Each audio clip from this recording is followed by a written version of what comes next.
तर नमस्कार मित्रांनो, मी गायक शरद अवसर बोल. तर व्हिडिओ बनवण्याचा मुद्दा असा आहे, आता चैताचा महिना चालू झाला आहे आणि माझ्या येडेश्वरीची जत्रा आलेली आहे, म्हणून छोटासा एक मुखडा तयार केला आहे. मी तुमच्यापाशी सादर करतोय. तर नक्कीच सांगा कमेंट करून की मुखडा कसा वाटतोय ते. अगर अगर उस्मा सोड ग येडू जीव लाव थोडा ग.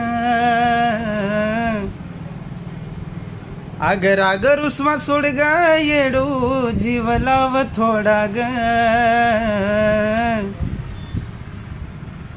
माझ्या नशिबात नाही तुझी यात्रा ग.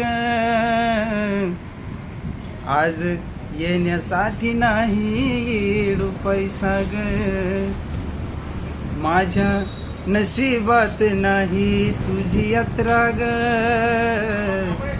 आज येण्यासाठी नाही येडू पैसा ग. तर नक्कीच कमेंट करून सांगा मुखडा कसा वाटतो ते. तर नमस्कार.